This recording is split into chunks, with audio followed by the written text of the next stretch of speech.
Did you get to catch last night's Thursday night football game? Yeah, Honestly, I forgot about it and just randomly.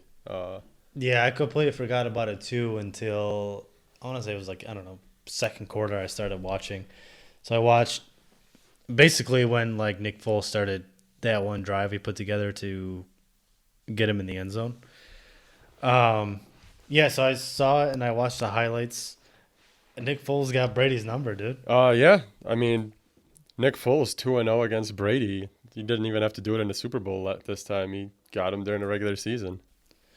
Yeah, Thursday night games are always usually a shit show for the away team, and I think it kind of showed. But Brady's blunder at the end of the game was something that I don't think anybody's used to in the NFL.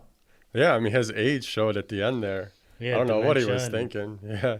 He was like, yeah, third down. Let me just chuck a pass across the middle. Yeah, incompletes it. He's like, oh, yeah, we got fourth down. And the refs are like, no, no, get the fuck off the field. You're done. yeah, that was such a fucking bullshit move on Tom Brady, dude. He knew it was fourth down. Oh, yeah. It was like when you play basketball or any sport, and like say you're playing basketball and you throw the ball out of bounds, like it's a really bad pass, and you're looking at the player like, oh, I thought you were gonna cut here, and like Yeah. it's like no, you just threw this fucking awful pass, and you know you Yeah. did. So yeah, it was like the classic, you know. When he fucks up and he realizes he fucks up, he goes, "It was third, right?" Yeah, yeah, Like, no, exactly. shut up. You definitely fucking fucked up, and then you just went and yelled at all your teammates. And Yeah, you know what you did. yeah, he But speaking of 100% knew it yelling, was fourth down. did you see him go off on that offensive lineman? Yeah, I saw, but honestly, dude, how is it the lineman's fault when Khalil Mack is fucking arm drag, hip throwing his ass fucking across the I know, field? dude. Like, No, the that's guy had no definitely chance. that's definitely on the whole line. You got to double Khalil Mack. You can't just let him go one on one with your left tackle and just cook him like that. That was bad. Yeah, he was having a field day out there. Like, he sacked Brady, and then just like while he sacked him, he just flipped the fucking lineman on his ass. Like, it was absurd.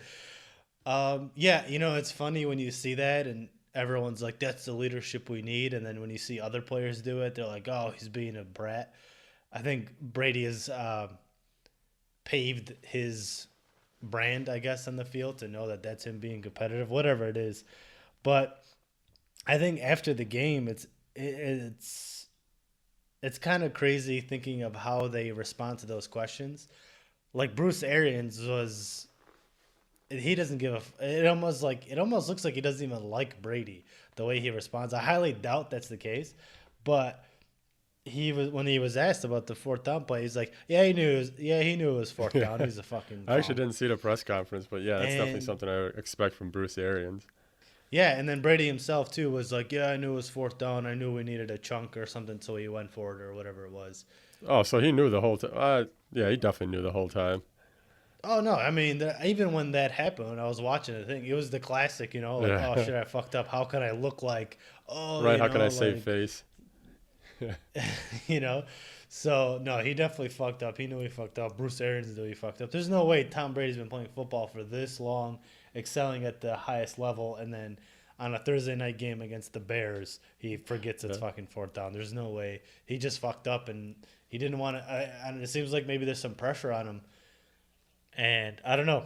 I just like when he was yelling at the sideline, like none of his players want to look him in the eye. They're all just kind of looking away. Like, is he going to come at me or? I think though, yeah, like you mentioned, he yelled at his players, but I think that actually speaks volumes for that Bears defense because as a Bears team, you're kind of looking at the offense and just like laughing at their QB situation. They go from a shitty quarterback to a very inconsistent Nick Foles. But everybody forgets the fact that this is one of the top defenses in the league, and that's the reason they're actually winning these games. And you guys got guys like Khalil Mack just throwing around offensive linemen. Got guys at every level. You got Roquan Smith as a linebacker. Your safeties and secondary are amazing. Eddie Jackson's probably one of the best safeties in the league. So I think people tend to forget that they still got an elite defense, which is probably the reason they're winning or the reason that they are, 4-1 now? Yeah, they're 4-1 now. Yeah, yeah, it's definitely the defense in their schedule, I guess. But I mean, before the season started, I said because of the signing of Nick Foles, they were a year behind Jacksonville. Like Jacksonville had that great championship defense, and they had really bad quarterback play. Decided to sign Nick Foles, and it went to shits.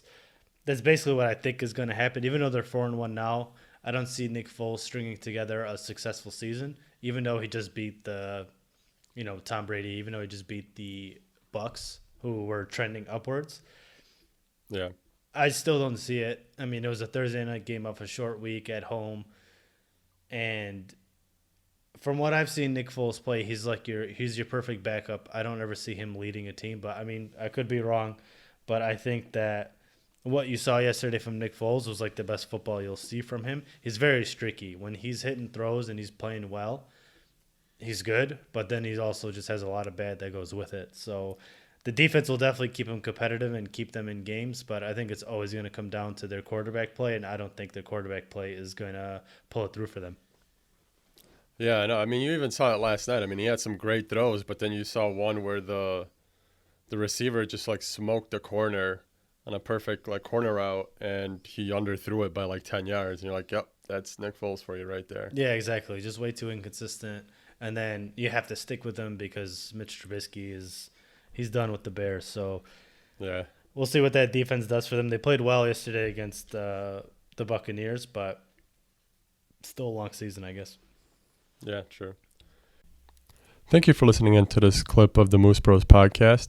If you enjoyed this, please like, comment below, and subscribe to this channel to see more clips just like this one. If you want to listen to the whole podcast, you can find us at Spotify or Apple Podcasts under Moose Bros Sports.